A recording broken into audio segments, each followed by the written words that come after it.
Perú Mundo.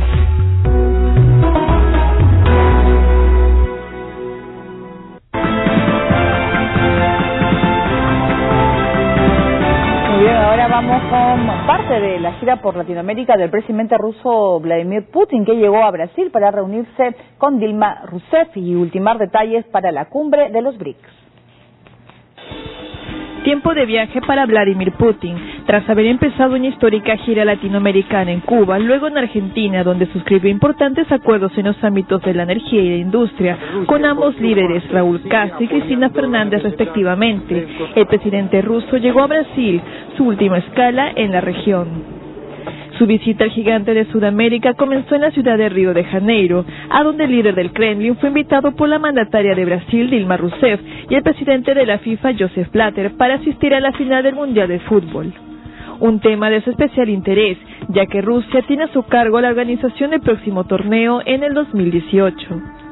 Putin fue recibido con honores de Estado en Brasilia, desde donde tras la entrevista con Rousseff, ambos líderes revisaron la agenda bilateral antes del inicio de la sexta cumbre del Grupo BRICS de países emergentes, cumbre que integran junto a China, India y Sudáfrica. Al parecer, Rusia no es el único régimen que busca acercarse a Latinoamérica.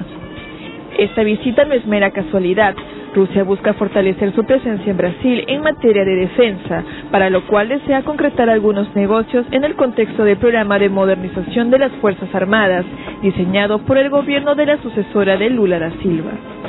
Mientras que el interés de Brasil es promover el intercambio comercial con la Federación Rusa, que el año pasado alcanzó un valor total de $5.560 millones. Tras la cumbre en Fortaleza, Rousseff y Putin, junto a líderes de China, India y Sudáfrica, regresarán a Brasilia para participar en el primer encuentro entre los BRICS y los presidentes de los países de la Unión de Naciones Sudamericanas, UNASUR. Muy bien, no solamente Rusia está mirando hacia Sudamérica, hacia América Latina, es China también. El presidente chino está iniciando también una gira por esta zona del mundo y van a coincidir en esta reunión de cumbre de los BRICS.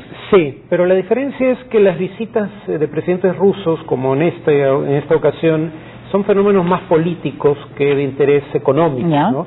Rusia exporta más de 60% de sus exportaciones son gas y petróleo, gas fundamentalmente. Luego viene por un amplio margen como segundo rubro de exportación armamento, por eso tan llamativo políticamente el tema, ¿no? No es lo mismo vender armas que vender jabones. Eso establece nexos de larga data habitualmente entre país vendedor y país comprador. Pero en cuanto a montos involucrados en comercio o inversión o créditos, China es mucho más importante que Rusia. Muy bien, ¿y cómo has visto tú las reuniones en Cuba?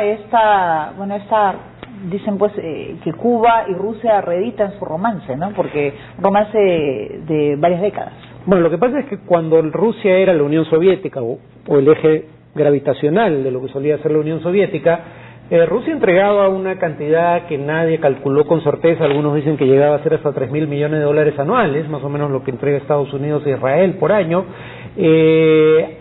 a Cuba a través de lo que llamaban comercio equitativo. O sea, Rusia le vendía, o la Unión Soviética le vendía a Cuba sus productos por debajo de su valor de mercado y compraba el azúcar cubano muy por encima de su valor en los mercados internacionales, y de esa manera subsidiaba al régimen cubano. Cuando desaparece la Unión Soviética, desaparece el subsidio. Cuba sigue dependiendo en gran proporción de Rusia, ya no de la Unión Soviética, pero tenía en principio que pagar por eso que recibía de Rusia y no tenía con qué, entonces recibe créditos de Rusia para pagar, créditos que nunca pagó. Finalmente Rusia los acaba de condonar. Muy bien, nosotros vamos a ir con otras informaciones. Luego de una reunión de 5 horas de debate, el sínodo de la Iglesia Anglicana en el Reino Unido aprobó permitir a las mujeres ser obispos, rompiendo la tradición de siglos de que ese trabajo religioso sea ejercido solo por hombres. El arzobispo de Canterbury, Justin Welby, ha dicho que esta decisión es histórica y también ha adelantado que la primera mujer obispo podría ser ordenada en noviembre. Los más altos representantes del gobierno, entre ellos el primer ministro David Cameron, ha saludado la medida que introduce la igualdad de género en la Iglesia. Vale recordar que esa iniciativa se ha aprobado 2 años después de que fuera rechazada por los mismos representantes de la Iglesia. Bien, ahora nos vamos a Francia. La conmemoración del Día Nacional y del centenario de la Primera Guerra Mundial ha estado marcada también por los abucheos contra el presidente François Hollande. Francia ha dedicado su Día Nacional a conmemorar el inicio de la Primera Guerra Mundial con su tradicional desfile militar en los Campos Elíseos y la participación de decenas de soldados de los países que estuvieron en la Gran Guerra. La parada inició con 2 filas de soldados vestidos con uniformes del estilo utilizado en 1914, que marchaban hacia la plaza.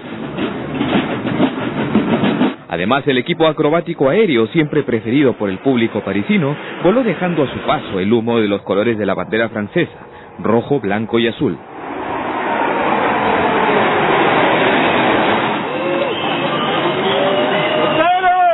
Pero no todo fue alegría.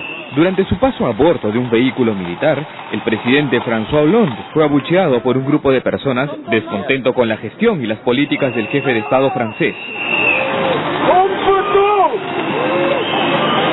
Debido a esta manifestación, la policía detuvo al menos a 10 personas, cuyos gritos e insultos contra Hollande eran más fuertes. Y aunque el año pasado sucedió algo parecido, en los últimos meses la popularidad del presidente francés se ha visto afectada, alcanzando el 18% en junio, mínimo histórico, desde la fundación de la Quinta República en 1958. Bien, y el Ministerio de Defensa norcoreano confirmó que su ejército ha lanzado al mar del este de Japón un número indeterminado de cohetes, que se suman a los diversos lanzamientos de proyectiles y misiles de corto alcance que el régimen de Kim Jong-un ha realizado en la región. Por su parte, las Fuerzas Armadas surcoreanas han reforzado su postura de defensa ante esta nueva acción militar, pues los cohetes que cayeron en aguas norcoreanas se encuentran muy cerca de la frontera marítima intercoreana. Como se recuerda, hace unos días el régimen de Corea del Norte protestó contra la llegada a Corea del Sur de portaaviones de propulsión nuclear estadounidense, hecho que fue calificado de grave e imperdonable provocación para Pyongyang. Bien, ahora nos vamos a España con el gobierno que aprobó un proyecto de ley de seguridad ciudadana que permite sancionar con multas a aquellos que protestan sin autorización. Tras 7 meses de intenso debate, el Consejo de Ministros español aprobó el proyecto de ley de seguridad ciudadana, que incluye el registro de domicilios y severas sanciones a las personas implicadas en protestas no autorizadas. Esta nueva ley ha modificado algunos puntos con respecto a lo propuesto anteriormente en la llamada Ley Mordaza, y con ella se espera dar más garantías a los policías, así como facultades para dictar órdenes y prohibiciones de entrada, registro de casas y la identificación de personas para prevenir delitos o violencia en las calles.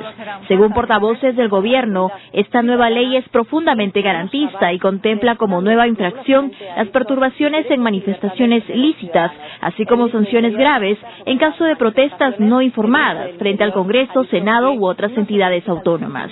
Según los informes preceptivos de jueces y fiscales, algunos artículos de la referida norma rozaban con la inconstitucionalidad, por lo que su composición demandó tiempo de estudio y debate para evitar violar las libertades de protestas contra el gobierno. La aprobación de esta nueva ley, que cuenta con 55 artículos, deroga automáticamente la llamada Ley Corcuera, vigente desde 1992. Algunos colectivos sociales e integrantes de la oposición, como el PSOE, han manifestado estar en contra de la nueva ley por considerar que es un retroceso a muchos años, pues algunos de los delitos tipificados en la nueva norma sobre desórdenes públicos del Código Penal siguen en discusión en el Parlamento.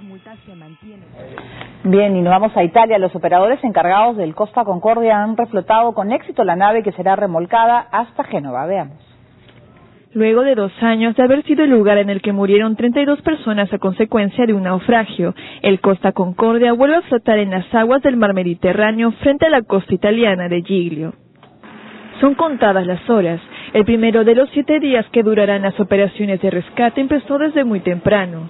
El equipo a cargo de esta misión trabajó muy duro para que la embarcación de 114.500 toneladas de peso sea reflotada a varios metros por encima del agua. Aunque no hubo contratiempos considerables debido a las condiciones climáticas, en esta primera fase la embarcación se desprendió de las plataformas artificiales submarinas en las que permanecía apoyada con ayuda de unos grandes contenedores metálicos. Luego los restos del crucero serán arrastrados 30 metros hasta el puerto de Marzo, donde será remolcado al puerto de Génova en el norte de Italia, para luego enderezarlo, reflotarlo y finalmente desecharlo. Si bien ya han pasado 2 años de esta tragedia, el capitán del navío, Francesco Schettino, actualmente afronta un proceso judicial en el que se le acusa de homicidio culposo múltiple, abandono de la nave, naufragio y no haber informado inmediatamente a las autoridades portuarias de la colisión contra un escollo que provocó el naufragio.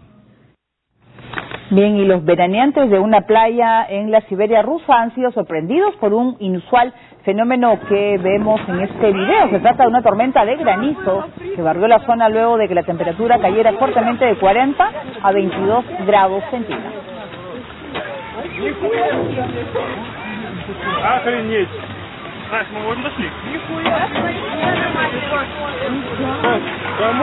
La de granizo que caía tenía la dimensión de un huevo, según reportan los agentes, y muchos de los veraneantes tuvieron que correr, como vemos, hacia las sombrillas o árboles, incluso cubrirse con mantas y toallas. Pese a la intensidad del fenómeno, no se han reportado muertos ni personas heridas.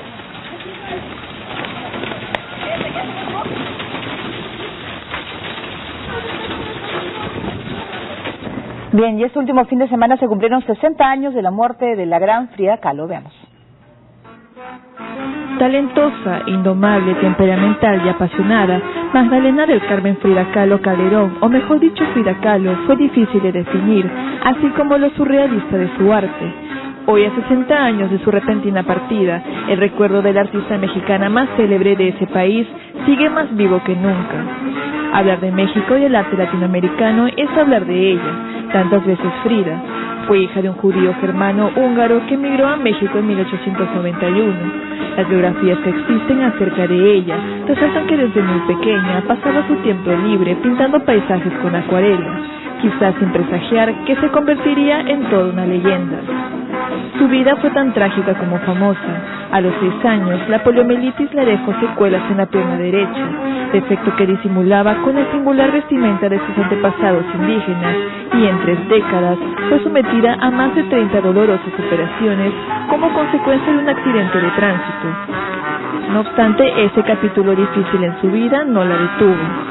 Sus óleos tuvieron siempre un carácter autorreferencial. Además de sus famosos y ya conocidos autorretratos, la mexicana de gruesas cejas y labios rojos enfocó una serie de temas nada convencionales en la tradición del arte occidental: el ciclo vida-muerte, el aborto y la rebeldía. Vivió un tórrido y tóxico romance con el muralista Diego Rivera, un amor del que muchos saben por el intenso contenido de los manuscritos que ella le enviaba. Un filme que expuso sus aventuras y desventuras, su amor por la vida, la bohemia, no podía faltar su debilidad por Diego Rivera. Murió en su casa de Coyoacán el 13 de julio de 1954 a causa de una embolia pulmonar, aunque el rumor cuenta que el artista no sobrevivió al último de sus tantos intentos de suicidio. Ahí les dejo mi retrato para que me tengan presente. Todos los días y las noches que de ustedes yo me ausente, escribió la autora de numerosas cartas como presagiando quizás su partida. Muy bien, con eso nos despedimos. Muchas gracias, Farid, por estar con nosotros, y los dejamos con música. Un día como hoy murió en La Habana Don Compay II.